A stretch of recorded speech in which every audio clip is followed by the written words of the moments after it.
The Let's Talk podcast was inspired by Mesquite ISD's Leadership and Empowerment Team, or LET for short. Our mission is to remove cultural, gender, and race-related obstacles to ensure MISD students become the leaders they want to be. Here are your hosts, Dr. LaDonna Gully and Ted Madden. Welcome to episode 18 of the Let's Talk podcast, or we can call it episode 2 from the second semester. Whenever anyone asks me about how many high schools are in Mesquite ISD, I answer 5, and it's soon to be 6, with the new Choice High School Vanguard opening up in the fall. But our guest may have a different number in his mind. He will introduce himself after we introduce ourselves. I'm Ted Madden.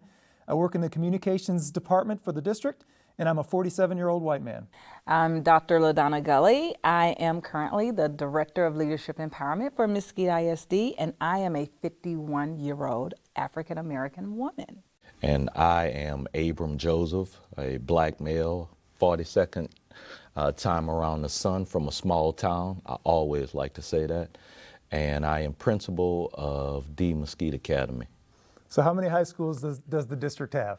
Well, I don't get into semantics. I know that I support all of them. So I will say 5 with 6 coming, but definitely we're support for those 6 high schools. Well, why don't we start there with tell us and our listeners about Mesquite Academy. What does it provide for our students?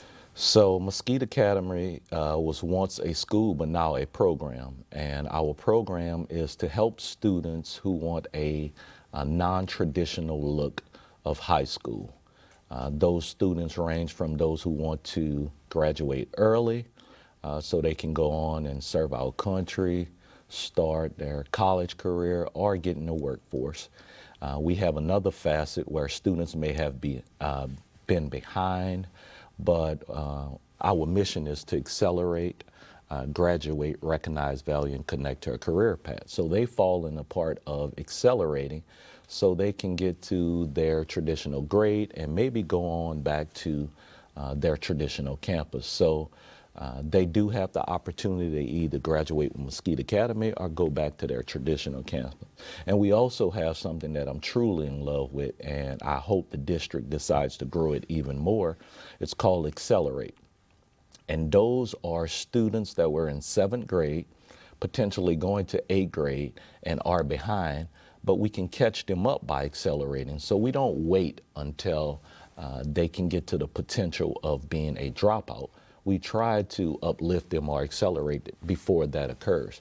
And I would love to see that starting actually in the elementary level. That's my hope, that's my goal.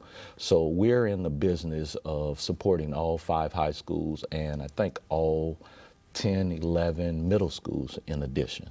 How long have you been at Mesquite Academy? This is my 3rd year, but my 17th or 18th year in the district. So I bring a unique perspective, a unique lens of being a black male administrator in Mesquite ISD for my career being 18 years. Why don't you talk about a little bit your beginning and how did you get here?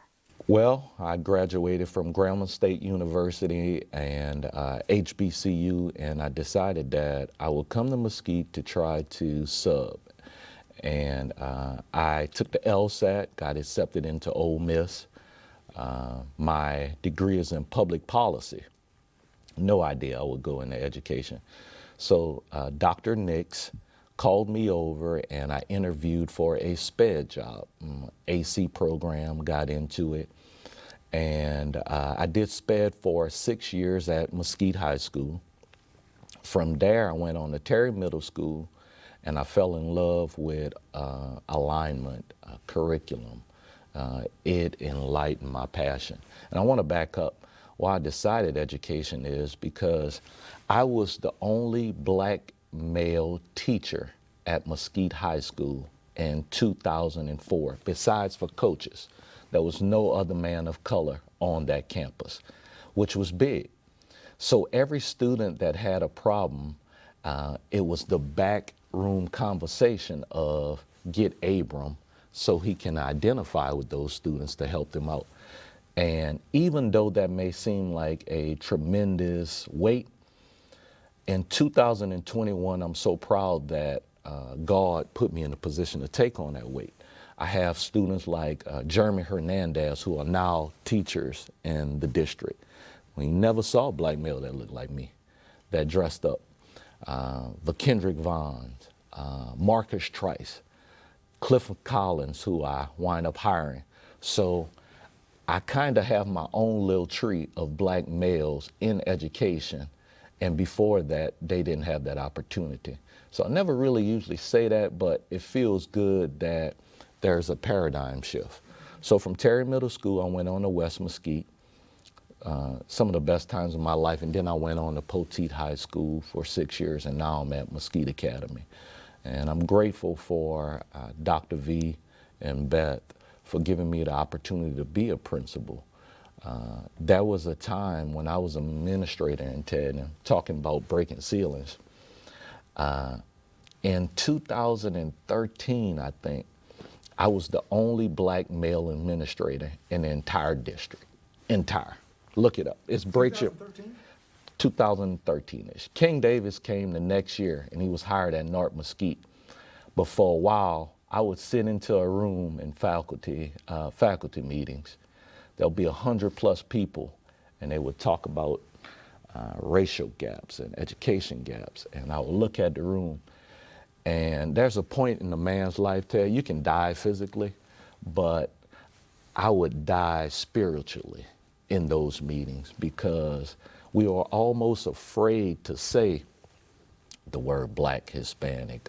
We would say achievement gaps, but we were afraid to say those words. I went to an interview in Plano ISD at the time, I guess about 2014, 15. Got the job, they offered me the job. But I gained such respect for Plano ISD. When I sat to that table with those 8 people, they asked me, they said, well, how do you feel about diversity?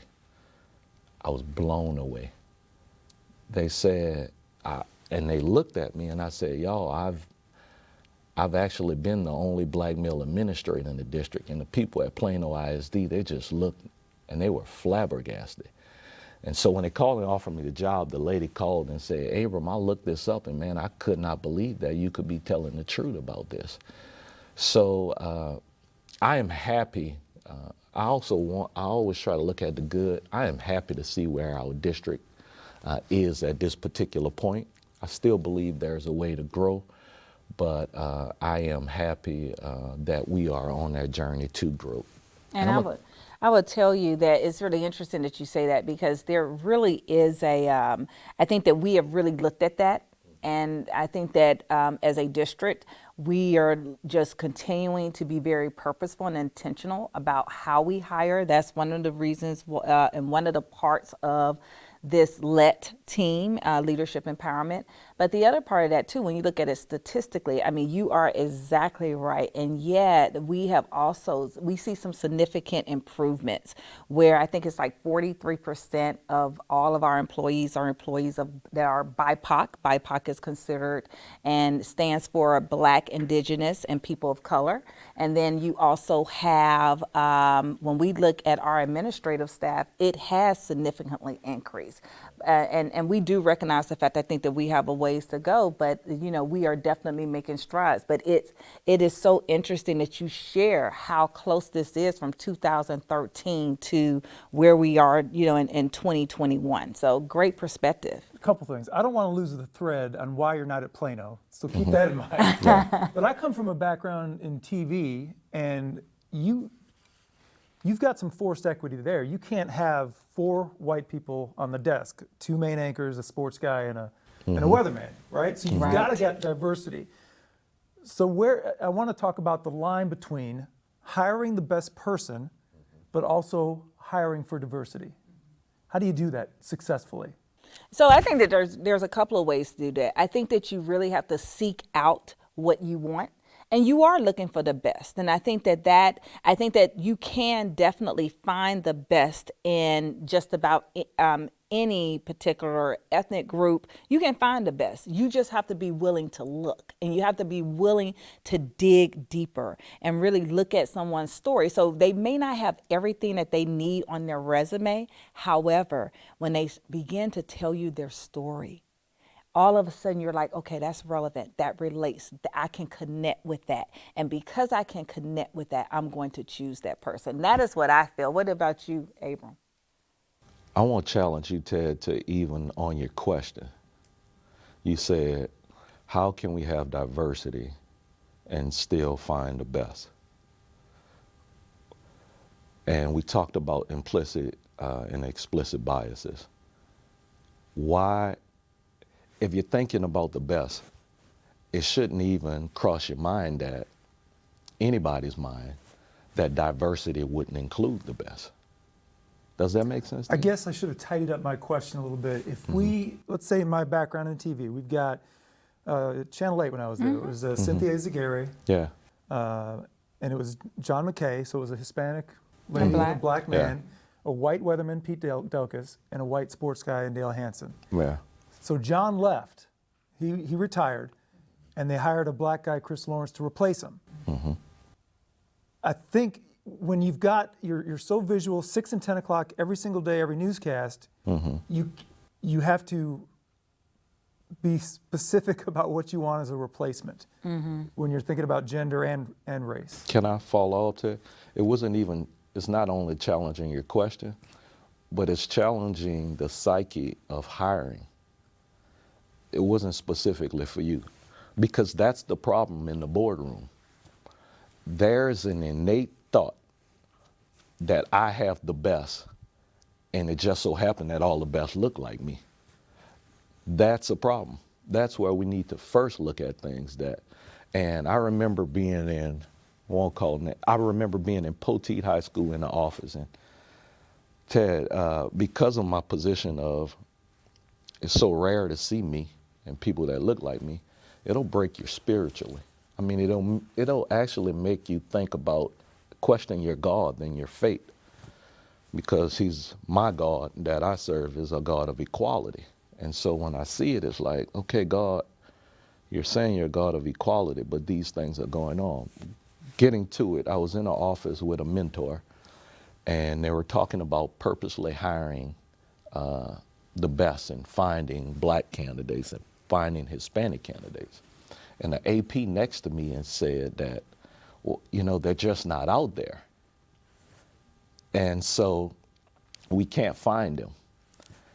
And so I'm thinking to myself, I can go to Dallas ISD, I can run the Dallas ISD, and I can come back with 40 black men that are administrators. So that tells you how to answer that. I think how, just in my perspective on how to fix that problem is, one, when we talk about equity, there's, I think, two types of equity. There's cultural equity and there's economical equity. When you look at cultural equity, that's the problem with that question, okay? So what you need to do is, you need to look out your spectrum, and I'll challenge myself.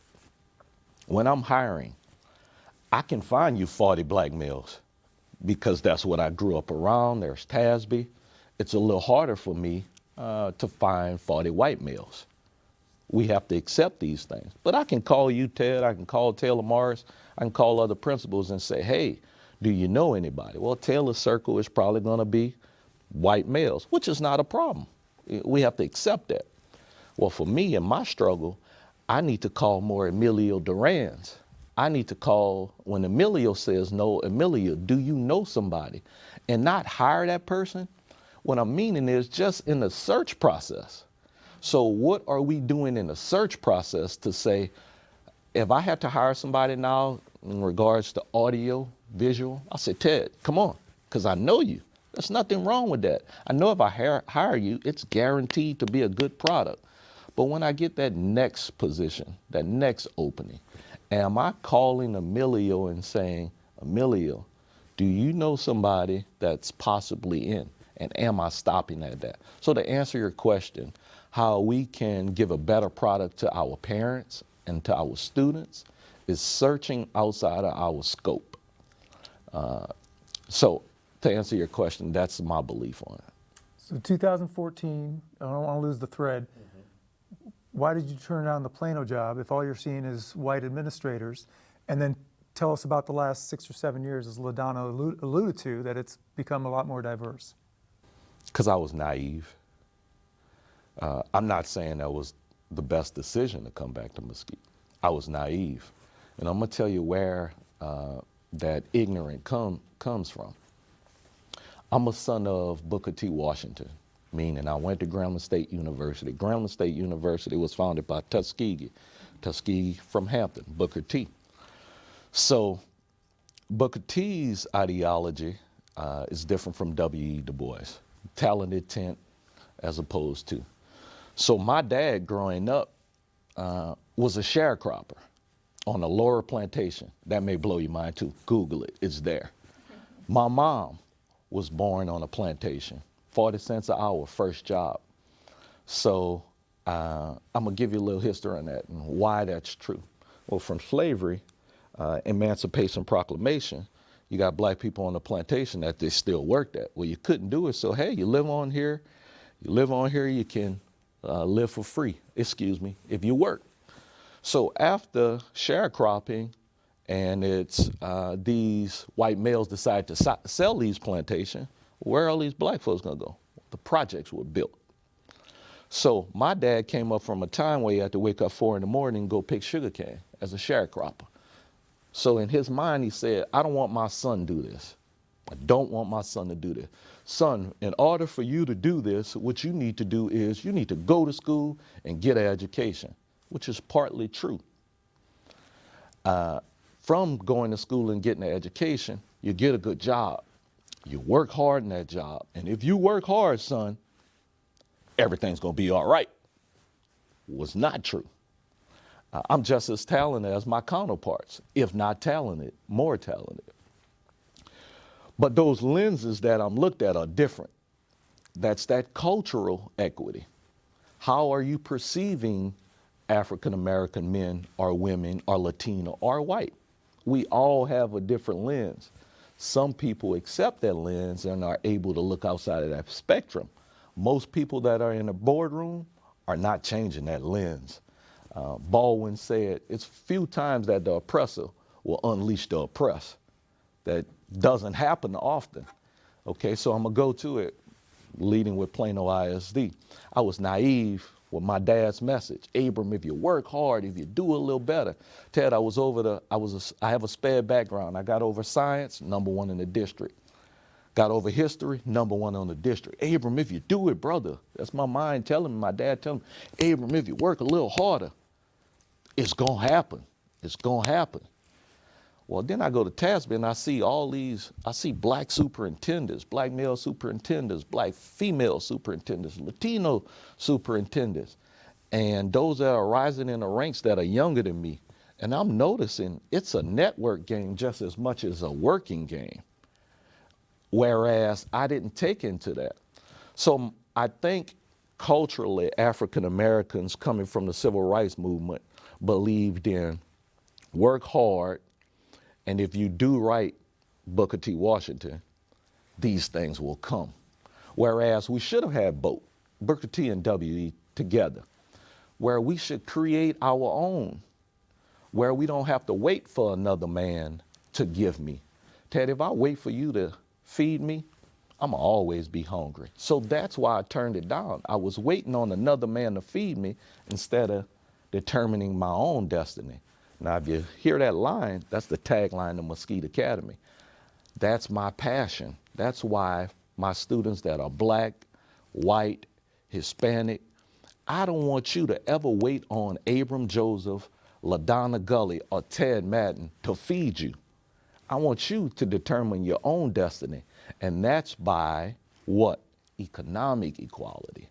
So, in the basis of political equality, cultural equality, you must have economic equality. And so that's why I turned down that job from Plano, because I was waiting on somebody to feed me when I should have fed myself.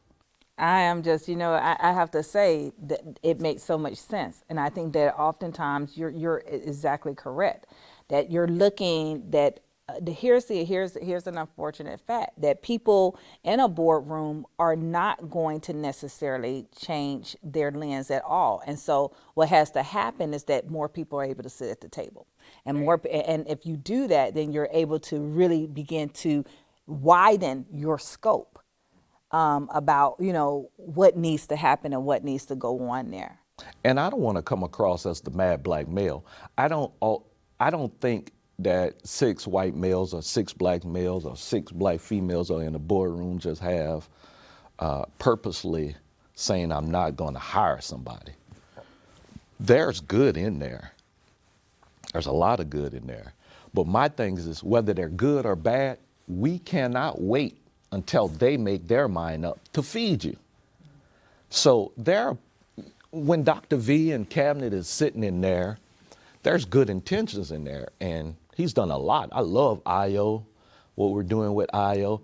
I love what's going on with Vanguard. Actually, I think that will bring economic stability to the black community and minority community. When I say minority, meaning white males, white females, I'm talking about poverty. I think those things will help with poverty. But my thing is that I can trust Dr. V to be my superintendent, but I can't wait on him to dictate what I will be or what my son will be. And that's what we have to think of as a culture of not waiting till somebody else feeds you, but trying to determine your own destiny. Can you give me some specific examples with your students at Mesquite Academy? When you talk about telling them to go get that food to feed themselves, how are some specific ways they do that? How do you prep them for when they graduate? So our mission I mentioned was accelerate, graduate, recognize your value, which is very important. We need to hit that, and connect to a career path before graduating. So 2 things that come out to me preparing my students for economic equity. So Black History Month, you usually see Dr. King pop up. You'll see it might get deep and go Maya Angelou. Ooh, we're really deep. So for Black History Month and every month, besides for this year of COVID, what I have done for Black, white, Hispanic students, I get somebody on a campus with a career and find out how much are you making? How can we do that career? How can I get into it? Getting those 26 credit hours are important, but I got to get that student before they graduate and get them to a career, not only so they can work, but they can own. Last Black History Month, we had 35 Black owners from around DFW, from a bakery shop that's being owned, from financial institutions, those that are in media. And it was time for senior, junior students from all colors to go into the cafeteria and have a one-on-one to say, hey, how did you own this building?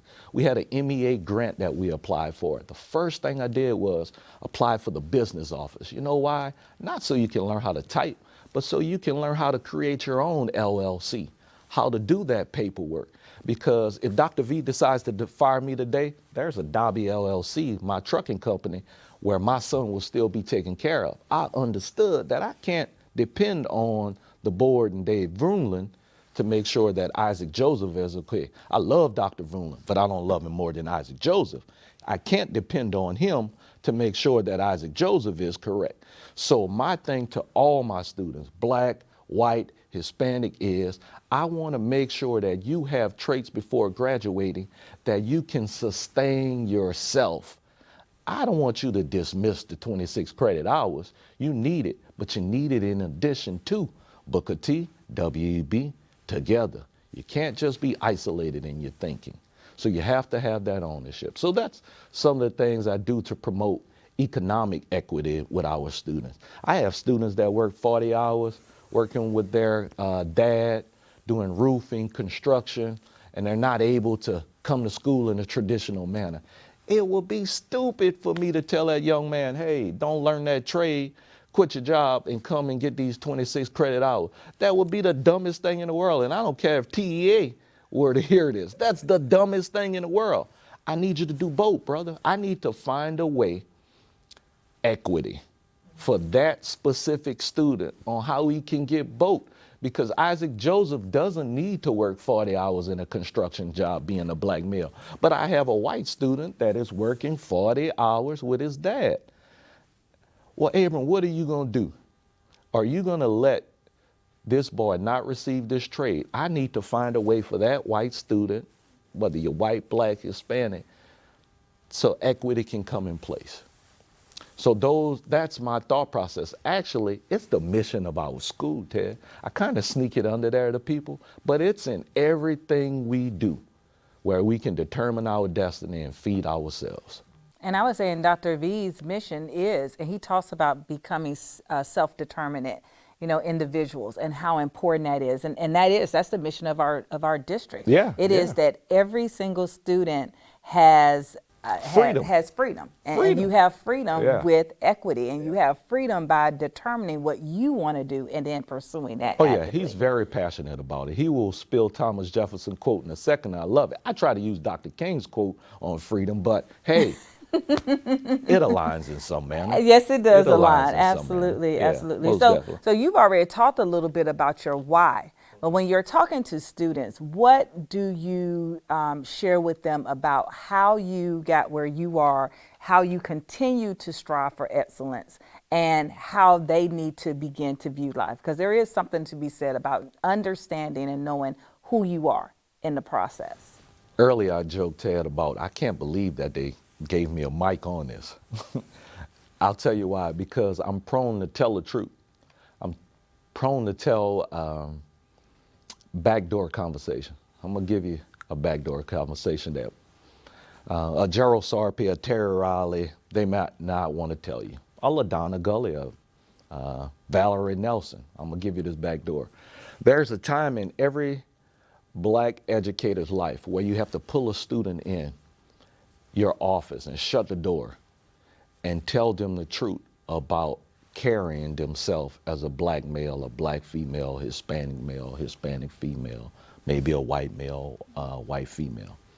You have to tell that student, these things occurred with me, 10 and 12, the dad talk. They've heard it a lot. And in a season in my life, I pray that God lifts this off me. I'm kind of numb to that convo now. I still have, I've had that conversation a lot throughout my 17 years. And it's important that they hear my story.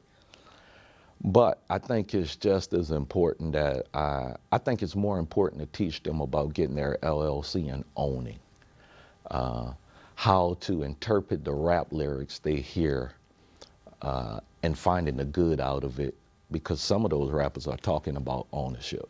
So hearing my story about, I'm old and I'm bald now, hearing my story about my dad being a sharecropper and me growing up, the things I had to face, we always hear that story. I think, at least I think they always hear that story.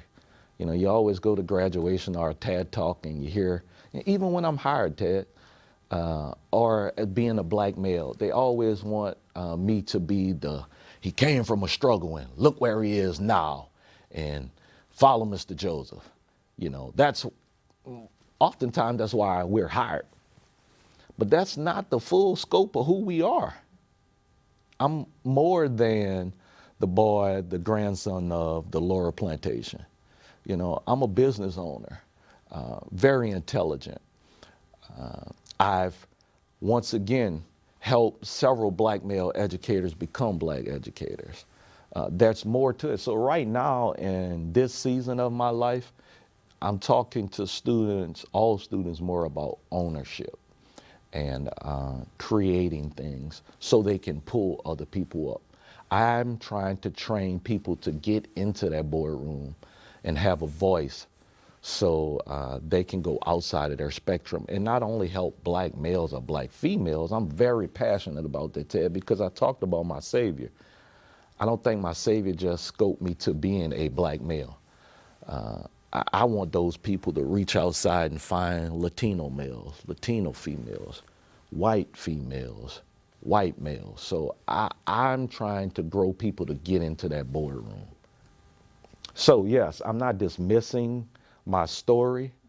As of lately, that story is not communicated much. It's more of, let's look at how you can create your own freedoms. And that story will entwine into there, but it's more about creating your own freedoms. That's really important, isn't Yes. it? Because, one of the books I've read, the How to Be an Anti-Racist, they talk about the black man's burden of representing his entire race, or the black woman's burden. I don't have that burden. I act a fool out there. It's just me. I'm not, it doesn't represent all white people. Yeah. But to be an anti-racist, you got to get away from that. And it sounds like that's what you're doing. You're not saying you got to, represent us well, you got to do this. It's like, no, go get your piece of ownership. Yes. Go own something. Yeah. And determine your own destiny. That's definitely true, and that's a great burden, a great burden. What I do will affect Terry Raleigh. What Terry Raleigh does will affect somebody else. And it's unfortunate, we're looked at great at motivating young black males or motivating impoverished people, but not as intellects, as which we are. I stated earlier, if you may see something different from that seeing me on the surface, but if you can talk to the teachers that I've worked with, I'm probably more aligned with a curriculum and passionate about growing curriculum than any person you could ever meet, whether they're black, white, or Hispanic. Talk to the science department over at Poteet. Talk to the history department. Talk to about the staff development that I've done. But the passion I put behind it, and I'll tell you, they also tried to peg us just being passionate, which is hilarious. I think it's time to start looking at our students. I don't want to put that burden on students to just being that passionate, coming from the mud, you struggle. No, you're an intellect, you're an owner, you're more than that. So I'm trying to help break that egg. And that's a barrier that has to be broken. It's that level of, you're right, having to have this level of burden. But you know what? No, that you've just created another barrier for me. Yeah. And so don't put me in a box like that. Do not put me in a box like that. So I definitely agree with you there. We could go on forever. We could. But we can't. No, we can't. We got to wrap it up. Yeah, This yeah. has been, we say this a lot, but this is especially the case with you, is that the Yes. conversation could go on forever and I would never get bored. This has been great, and we appreciate you coming in. We do. I would tell you, I've learned so much. And it's always really interesting. I've known Abram for years. And literally just listening to you again, I'm just, there's just a high level of just appreciation. I've always known he was very intellectual. There's no doubt about that. But it's really just, it's good to hear and just kind of talk to you, differently. Well, thank you all. I think this is a great platform for our students and a step in the right direction. I'm very empowered with our cabinet and our board is doing to give students and parents what they deserve. You know what else I like? There's no false modesty with this guy. Oh, none. I don't like false modesty. I didn't get any from him. Oh, no. I like it. Thank you so much. Yeah, that was great. That's Abram Joseph, principal at Mesquite Academy. Next week, we'll talk with Mary Woodard, who is the Director of Library Services in Mesquite ISD, and she'll talk about how her department's goals align with those of the LET Committee. Until then, for Dr. LaDonna Gully, I'm Ted Madden. Let's talk again next week.